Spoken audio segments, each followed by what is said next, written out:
ಬಹುತೇಕ ಎಲ್ಲ ಗ್ರಾಮಸ್ಥರು ಎಲ್ಲ ಇಲಾಖೆ ಅಧಿಕಾರಿಗಳು ಹಾಜರಾಗಿದ್ದಾರೆ.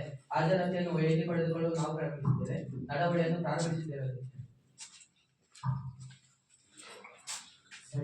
ಸರಿಯಾದ ಸಮಯಕ್ಕೆ ಗ್ರಂಥಾಲಯ ತೆಗೆಯಲು ವಿದ್ಯಾರ್ಥಿಗಳಿಗೆ ಅಧ್ಯಯನ ಮಾಡಲು ಸ್ಥಳ ಬೇಕು. ಗ್ರಂಥಾಲಯದ ಬಳಿ ಯಾವುದೇ ಸೌರ ದೀಪಗಳು ಸಹ ಇಲ್ಲ. ಹೌದು ಅಧ್ಯಕ್ಷರೇ, ನಮ್ಮ ಶಾಲೆಯ ತರಗತಿ ಕೊಠಡಿಗಳ ದುರಸ್ತಿ ಕೂಡ ಅಗತ್ಯವಿದೆ. ಅಧ್ಯಕ್ಷ, ನಮ್ಮ ಶಾಲೆಯ ಕೊಠಡಿ ವ್ಯವಸ್ಥೆ ಬಗ್ಗೆ ಇಂದಿನ ಸಭೆಯಲ್ಲಿ ಹೇಳಿದ್ದು, ಆದರೆ ನೀವು ಯಾಕೆ ಕ್ರಮ ವಹಿಸಲಿಲ್ಲ?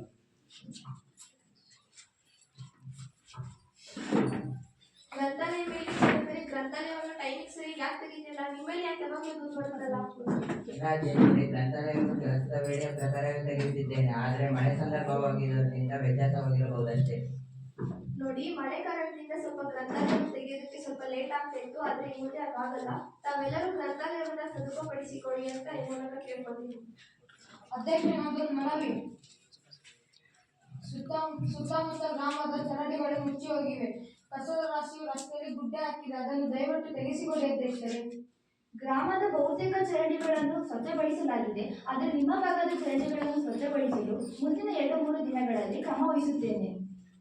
ಹೌದು, ನಮ್ಮ ಭಾಗದಲ್ಲಿರುವಂತಹ ಚರಂಡಿಗಳನ್ನು ಸ್ವಚ್ಛಗೊಳಿಸಲಾಗಿದೆ. ಅಧ್ಯಕ್ಷರಿಗೆ ಹಾಗೂ ಪಂಚಾಯತಿಗೆ ಧನ್ಯವಾದಗಳು. ಅಧ್ಯಕ್ಷರೇ, ರಕ್ತಹೀನತೆ ಶಿಬಿರವನ್ನು ಆಯೋಜಿಸಬೇಕು. ಅನೇಕ ಹೆಣ್ಣು ಮಕ್ಕಳು ರಕ್ತಹೀನತೆಯಿಂದ ಬಳಲುತ್ತಿದ್ದಾರೆ. ಹಿರಿಯರೇ, ಪ್ರಾಥಮಿಕ ಆರೋಗ್ಯ ಕೇಂದ್ರದ ವೈಜ್ಞಾನಿಕರೊಂದಿಗೆ ಮಾತನಾಡಿ ಬಗ್ಗೆ ಕ್ರಮ ವಹಿಸಬಹುದಾ ನೋಡಿ? ಆಗಬಹುದು ಅಧ್ಯಕ್ಷರೇ. ಅಧ್ಯಕ್ಷರೇ, ಮಕ್ಕಳ ಪೋಷಣೆಯನ್ನು ಸುಧಾರಿಸಲು ನಾವು ಅಂಗನವಾಡಿಗಳ ಬಳಿ ಒಂದು ಕೈತೋಟ ಮಾಡ್ಬೇಕಂತ ಅನ್ಕೊಂಡಿದೀವಿ. ಇದಕ್ಕೆ ಗ್ರಾಮ ಪಂಚಾಯತ್ನಿಂದ ಏನಾದರೂ ಅನುದಾನ ದೊರೆಯುತ್ತಾ? ಹಿರಿಯರೇ, ಕೈತೋಟಕ್ಕೆ ಏನಾದರೂ ಅನುದಾನ ನೀಡಬಹುದಾ? ಇಲ್ಲ ಅಧ್ಯಕ್ಷರೇ, ಬಾಲ ವಿಕಾಸ ಸಮಿತಿಯ ಸದಸ್ಯರೆಲ್ಲರೂ ಕೂಡಿ ಶ್ರಮದಾನದ ಮೂಲಕ ಕೈತೋಟವನ್ನು ನಿರ್ಮಿಸಿಕೊಳ್ಳಬಹುದು. ಕೈತೋಟಕ್ಕೆ ಬೇಕಾದ ಸಸಿಗಳನ್ನು ಪಂಚಾಯಿತಿಯ ಸ್ವಂತ ಸಂಪನ್ಮೂಲದಿಂದ ಖರೀದಿಸಿ ನಿಯಮದ ಇತಿಮಿತಿಯಲ್ಲಿ ಖರೀದಿಸಿಕೊಡಬಹುದು. ಧನ್ಯವಾದಗಳು ಅಧ್ಯಕ್ಷರೇ. ನಾನು ಈ ಬಗ್ಗೆ ಮುಂದಿನ ತಿಂಗಳ ಬಾಲ ವಿಕಾಸ ಸಮಿತಿಯ ಸಭೆಯಲ್ಲಿ ಸದಸ್ಯರ ಗಮನಕ್ಕೆ ತರುತ್ತೇನೆ. ಅಧ್ಯಕ್ಷ, ಯುವಕರಿಗೆ ಮೈದಾನ ಅಥವಾ ಕ್ರೀಡಾಪಟುಗಳಿಂದ ಇದನ್ನು ನಿರ್ಲಕ್ಷಿಸಿದರೆ ಯುವಕರು ಕೆಟ್ಟ ಅಭ್ಯಾಸಕ್ಕೆ ಬಲಿಯಾಗಬಹುದು. ಗ್ರಂಥಾಲಯದಲ್ಲಿ ಸ್ಪೋರ್ಟ್ಸ್ ಕಿಟ್ ಮತ್ತೆ ಕ್ರೀಡಾ ಕಿಟ್ಗಳನ್ನು ಮತ್ತೆ ಇಂಟರ್ನೆಟ್ಗಳು ಬೇಕು ಅಧ್ಯಕ್ಷ. ಶೇಕಡ 2 ಕ್ರೀಡಾ ಅನುದಾನದಲ್ಲಿ ಈಗಾಗಲೇ ಕ್ರೀಡಾ ಕಿಟ್ಗಳನ್ನು ಖರೀದಿಸಲಾಗಿದ್ದು, ಆದಷ್ಟು ಬೇಗ ಗ್ರಂಥಾಲಯಗಳಿಗೆ ಸರಬರಾಜು ಮಾಡಲು ಕ್ರಮ ವಹಿಸುತ್ತೇನೆ. ಧನ್ಯವಾದಗಳು ಅಧ್ಯಕ್ಷರಿಗೆ.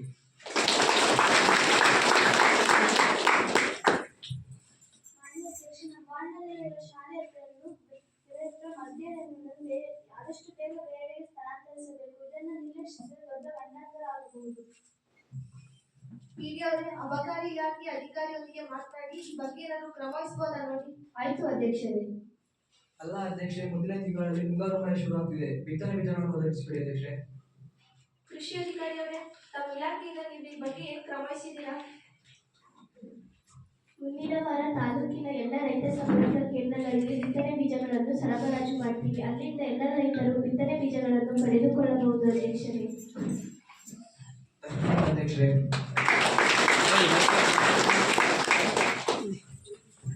ಅಧ್ಯಕ್ಷರೇ, ನೀರು ಸೇರಬೇಕಾಗುವಂತ ನಮ್ಮ ಕಡೆ 4 ಜನ ವಿಶೇಷ ಚೇತನರಿದ್ದಾರೆ. ದಯಮಾಡಿ ಅವಕಾಶ ಕೊಡಿಸಿಕೊಡಿ. ಪಿಡಿಒಗೆ ಶೇಕಡ 5 ಅನುದಾನದ ಕ್ರಿಯಾ ಯೋಜನೆಗೆ ಇದನ್ನು ಅಳವಡಿಸಿಕೊಂಡಿದ್ದೀಯಲ್ವಾ? ಹೌದು ಅಧ್ಯಕ್ಷರೇ, ಇದಕ್ಕೆ ಈಗಾಗಲೇ ದರಪಟ್ಟಿಯನ್ನು ಆಹ್ವಾನಿಸಲಾಗಿದೆ. ಧನ್ಯವಾದಗಳು ಅಧ್ಯಕ್ಷರೇ. ಅಧ್ಯಕ್ಷರೇ, ಮಹಿಳಾ ಸ್ವಸಹಾಯ ಗುಂಪುಗಳ ಕೌಶಲ್ಯ ಮತ್ತು ಉತ್ಪನ್ನ ಮಾರುಕಟ್ಟೆಗೆ ಬೆಂಬಲಿಸಬೇಕು.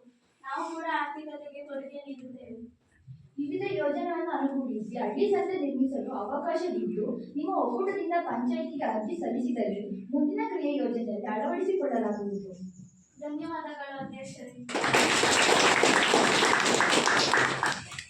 ಅಧ್ಯಕ್ಷರೇ, ಬಾಲ್ಯ ವಿವಾಹ ನಿಷೇಧದ ಕುರಿತು ಜಾಗೃತಿ ಮೇಳಗಳನ್ನು ಆಯೋಜಿಸುವ ಅಗತ್ಯವಿದೆ. ಈ ಬಗ್ಗೆ ಪಂಚಾಯಿತಿಯು ಕ್ರಮ ವಹಿಸಬೇಕು. ಮಹಿಳಾ ಮತ್ತು ಮಕ್ಕಳ ರಕ್ಷಣಾ ಕಾವಲು ಸಮಿತಿಯ ಸಭೆಗಳನ್ನು ನಾವು ನಿರಂತರ ಮಾಡ್ತಾನೆ ಬಂದಿದ್ದೀವಿ. ಮುಂದಿನ ಸಭೆಯಲ್ಲಿ ಇದರಲ್ಲಿ ಏನಾದರೂ ಕ್ರಮ ವಹಿಸಬಹುದಾ ಅಂತ ಸೂಚಿಸ್ತೀವಿ. ಧನ್ಯವಾದಗಳು ಅಧ್ಯಕ್ಷರೇ. ಅಧ್ಯಕ್ಷರೇ, ಅನುಸೂಚಿತ ಜಾತಿ ಮತ್ತು ಅನುಸೂಚಿತ ಪಂಗಡ ಜನವಸತಿ ಪ್ರದೇಶಗಳಲ್ಲಿ ಸೋಲಾರ್ ಬೀದಿ ದೀಪಗಳು ಅಗತ್ಯವಿದೆ. ಪಿಡಿಒಗೆ ಶೇಕಡ 25 ಅನುದಾನದ ಕ್ರಿಯಾ ಯೋಜನೆಗೆ ಇದನ್ನು ಅಳವಡಿಸಿಕೊಂಡು ತುರ್ತಾಗಿ ಸೋಲಾರ್ ಬೀದಿ ದೀಪಗಳನ್ನು ಅಳವಡಿಸಲು ಕ್ರಮ ವಹಿಸಿ. ಅಧ್ಯಕ್ಷರೇ, ನಮ್ಮ ಗ್ರಾಮದ ಶಾಲೆಗಳಲ್ಲಿ ಬಹುಪಾಟಿ ಪ್ರತಿಭಾವಂತ ವಿದ್ಯಾರ್ಥಿಗಳಿದ್ದು ಗಳನ್ನು ಉತ್ತೇಜಿಸಲು ವಿದ್ಯಾರ್ಥಿ ವೇತನ ಏನಾದರೂ ನೀಡಬಹುದು. ಪಿಡಿಒಗೆ ಇದಕ್ಕೆ ಏನಾದರೂ ಅವಕಾಶ ಇದೆಯಾ? ಹೌದು ಅಧ್ಯಕ್ಷರೇ, ಶೇಕಡ 25 ಅನುದಾನದ ಅಡಿ ಅನುಸೂಚಿತ ಜಾತಿ ಮತ್ತು ಅನುಸೂಚಿತ ಪಂಗಡದ ವಿದ್ಯಾರ್ಥಿ ವೇತನ ನೀಡಲು ಅವಕಾಶವಿದ್ದು, ಹಿಂದುಳಿದ ವರ್ಗ ಮತ್ತು ಸಾಮಾನ್ಯ ವರ್ಗದ ವಿದ್ಯಾರ್ಥಿಗಳಿಗೆ ಮಕ್ಕಳ ಆಯವ್ಯಯದಲ್ಲಿ ಅವಕಾಶವಿದೆ ಅಧ್ಯಕ್ಷರೇ. ಹಾಗಿದ್ದರೆ ಮುಂದಿನ ವರ್ಷದ ಶೇಕಡ 25 ಅನುದಾನದ ಕ್ರಿಯಾ ಯೋಜನೆಯಲ್ಲಿ ಹಾಗೂ ಮಕ್ಕಳ ಆಯವ್ಯಯದಲ್ಲಿ ಇದನ್ನು ಅಳವಡಿಸಿಕೊಂಡು ವಿದ್ಯಾರ್ಥಿಗಳಿಗೆ ಅರ್ಜಿ ಸಲ್ಲಿಸಲು 2 ವಾರಗಳಲ್ಲಿ ಪ್ರಕಟಣೆ ಹೊರಡಿಸಿ.